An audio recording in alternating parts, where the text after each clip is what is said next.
Assalamualaikum warahmatullahi wabarakatuh. Saya akan mempresentasikan untuk pemenuhan tugas besar 2, mata kuliah akuntansi keuangan syariah, yang terdiri dari anggota kelompoknya yang pertama Erin Apriandi, yang kedua saya sendiri Rania Juwita, dan yang terakhir Sulaiman Ar-Rasyid. Akuntansi keuangan syariah pada akad salam. Bai as-salam atau biasa disebut dengan salam merupakan pembelian barang yang pembayarannya dilunasi di awal atau di muka, sedangkan penyerahan barang dilakukan di kemudian hari. Akad salam ini digunakan untuk memfasilitasi pembelian suatu barang, biasanya barang hasil pertanian yang memerlukan waktu untuk memproduksinya. Contoh, melakukan transaksi jual beli mangga 100 kilo. Ketika pembeli dan penjual melakukan transaksi untuk acara 1 minggu ke depan, maka pembeli dan penjual harus sepakat atas transaksi mangga 100 kilo. Pada saat pembeli harus menyerahkan uang akan transaksi yang terjadi 1 minggu ke depan, baik secara cash ataupun transfer. Dan penjual wajib menyerahkan barang pada waktu yang telah disepakati, yaitu minggu depan, baik buah dari kebunnya sendiri ataupun buah dari penjual lain. Keuntungan menggunakan skema salam terdiri dari 4, yaitu bagi petani, skema salam, pembayaran di muka sangat membantu petani dalam pembiayaan kebutuhan petani memproduksi hasil pertanian. Bagi pemerintah, skema salam pembayaran di muka dapat mempercepat pencapaian target pemerintah dalam meningkatkan cadangan pengadaan produk pertanian. Bagi pengusaha, skema salam berpotensi meningkatkan efisiensi dan nilai penjualan produk pertanian. Dan yang terakhir, bagi bank syariah, skema salam dapat menjadi pengingat bagi pembeli saat menyerahkan uang di muka atau terlebih dahulu, dan resiko kegagalan pembayaran hutang tidak ada. Kerugian menggunakan skema salam dibagi menjadi 2, yaitu bagi petani, jika hasil pertanian mengalami keuntungan, petani tersebut tidak dapat menjualnya dengan harga yang lebih tinggi. Dan bagi bank syariah, jika hasil pertanian gagal, maka bank syariah harus menanggung semua kerugiannya. Presentasi selanjutnya akan dilanjutkan oleh teman saya. Terima kasih. Assalamualaikum warahmatullahi wabarakatuh. Nama saya Erin Apriani. Saya akan menjelaskan presentasi yang sebelumnya dibawakan oleh teman saya Rania dengan materi ketentuan syar'i transaksi salam dan salam paralel. Landasan syariah transaksi bai as-salam terdapat dalam Al-Quran dan hadis. Dalam Al-Quran dijelaskan pada surat Al-Baqarah ayat 282 yang artinya, "Hai orang-orang yang beriman, apabila kamu bermuamalah tidak secara tunai untuk waktu yang ditentukan, hendaklah kamu menuliskannya." Ketentuan syar'i transaksi salam diatur dalam Fatwa DSN nomor 5 tahun 2000 tentang jual beli salam. Fatwa tersebut mengatur tentang ketentuan pembayaran, barang, salam paralel, waktu penyerahan, dan syarat pembatalan kontrak. Selanjutnya ada jenis akad salam. Jenis akad salam terbagi menjadi 2, yaitu akad salam biasa dan akad salam paralel. Dalam akad salam biasa, kedua belah pihak dalam akad jual beli meraih kesepakatan. Pembeli melakukan pembayaran terhadap penjual, dan selanjutnya penjual memberikan barang ke pembeli selama memenuhi persyaratan, yaitu barang dan waktu pengiriman sesuai yang telah disepakati di awal. Sedangkan di akad salam paralel, pemilik akun dan bank meraih kesepakatan terkait pesanan barang melalui negosiasi. Bank akan memesan barang ke penjual dan membayar di muka. Penjual mengirim lampiran kepada bank. Penjual mengirim barang kepada pemilik akun atau pembeli. Pemilik akun atau pembeli membayar bank. Selanjutnya ada rukun akad salam. Nah, di sini rukun akad salam terbagi menjadi 4. Yang pertama adalah pihak yang terlibat. Di dalam pihak yang terlibat itu terdapat muslim dan muslam. Maksudnya muslim yaitu pihak pemesan atau biasa yang disebut dengan pembeli. Sedangkan muslam adalah pihak yang memberikan barang atau biasa disebut dengan penjual. Yang kedua adalah ijab qabul. Untuk memenuhi rukun ijab kabul ini, kedua belah pihak wajib berada pada majelis akad yang sama dan cocok antara ijab dan kabulnya. Yang ketiga adalah uang panjar. Artinya bahwa uang yang diserahkan sesuai perjanjian harus jelas jumlahnya, seperti Rp10.000. Atau jika tidak dalam bentuk uang, jelas ukurannya.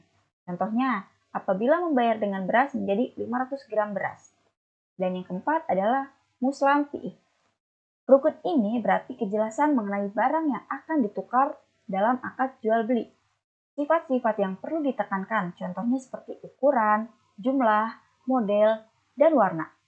Tujuannya adalah mencegah potensi barang tertukar dan meminimalisir konflik. Selanjutnya itu syarat-syarat akad salam. Di sini syarat-syarat akad salam ada melaksanakan pembayaran saat transaksi perjanjian jual beli. Penjual memiliki hutang berbentuk barang yang telah dibayar oleh pembeli. Hendaknya ditetapkan sifat asasi bagi barang yang diperjualbelikan. Barang akan diberikan dalam tenggat waktu sesuai perjanjian. Kemudian, keterangan jelas mengenai barang, seperti ukuran, jumlah, wujud, untuk menghindari kesalahpahaman. Dan yang terakhir ada menentukan tempat penyerahan barang yang diperjualbelikan. Selanjutnya ada pengawasan syariah transaksi salam dan salam paralel. Di sini ada 5 pengawasan yang harus kita perhatikan. Yang pertama, memastikan barang yang diperjualbelikan tidak diharamkan oleh syariat agama. Yang kedua, memastikan bahwa pembayaran atas transaksi dilakukan di awal perjanjian secara tunai sebesar akad salam. Yang ketiga, memastikan transaksi akad salam sesuai dengan fatwa DSN MUI yang berlaku. Dan yang keempat, memiliki kejelasan akad yang dilakukan dalam format salam paralel atau salam biasa. Dan yang terakhir, ada meneliti keuntungan bank syariah atas praktik salam paralel diperoleh selisih antara harga beli dari pemasok dengan harga jual kepada nasabah atau pembeli akhir.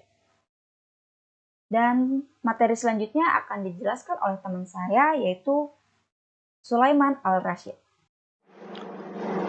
Baik, saya akan melanjutkan presentasi yang sudah tadi teman-teman saya presentasikan. Saya di sini akan membahas tentang alur transaksi salam dan salam paralel. Nah, tentunya mungkin kalau teman-teman bisa lihat tabel ini mungkin takutnya agak pusing. Saya akan mengilustrasikannya lebih simpel. Nah, misalkan kalau dalam transaksi salam ini, kalau kita ambil contoh dalam kehidupan sehari-hari, ada seperti kita belanja misalkan di sebuah marketplace. Jadi sebelum transaksi terjadi sampai ke payment, kita itu harus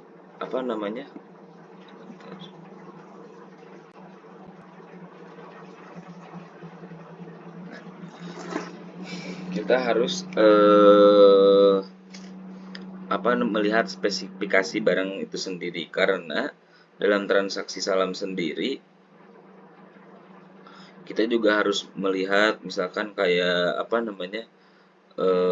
ketentuannya, karena dalam transaksi salam itu ketentuannya adalah kita harus bayar di muka full payment sebelum barang dikirim. Makanya di sini kita harus betul-betul melihat spesifikasinya. Misalkan kita beli di sebuah marketplace, tentunya sebelum kita dealing, misalkan kita tanya-tanya dulu, karena spesifikasi aja takutnya jadi miskom karena persepsi bisa beda-beda. Nah, setelah misalkan oke nih barangnya sesuai yang kita cari, deal, lalu kita lakukan pembayaran. Mungkin setelah itu kirim dokumen, maka si pihak penjual yang di marketplace itu akan mengirimkan barang ketika kita sudah melakukan pembayaran. Nah, seperti itu alur transaksi salam dan salam paralel. Next.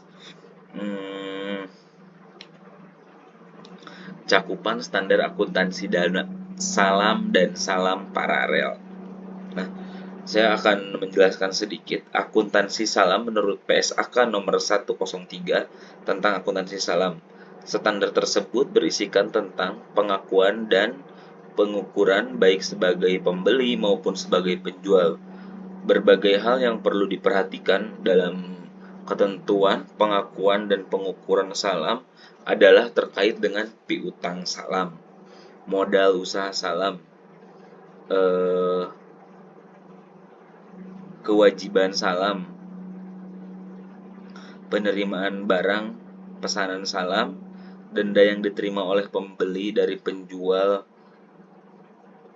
yang mampu tetapi sengaja menunda-nunda penyelesaian kewajiban, serta tentang penilaian persediaan barang pesanan pada periode pelaporan. Nah, makanya dalam akuntansi syariah ini sebetulnya denda itu tidak boleh, tetapi kalau misalkan kita sengaja mampu tapi sengaja menunda-nunda untuk menunaikan kewajiban kita, maka itu denda diperbolehkan.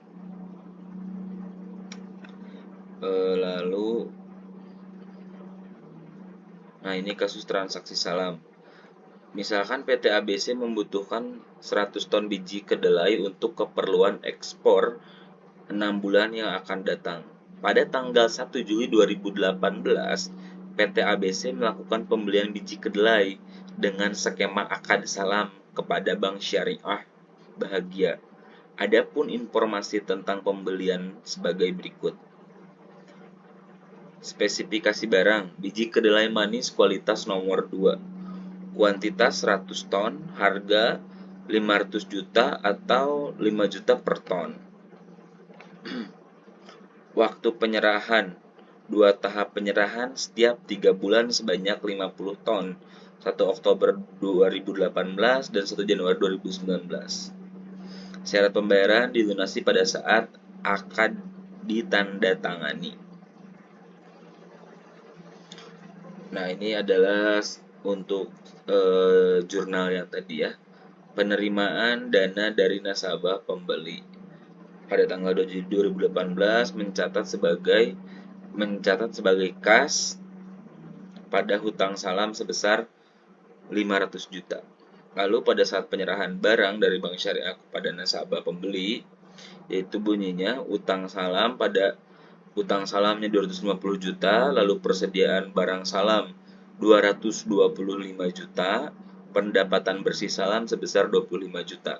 Lalu pada tanggal 1 Januari 2019, utang salam 250 juta, persediaan barang salam 225 juta, dan pendapatan bersih salam 25 juta. Nah, ini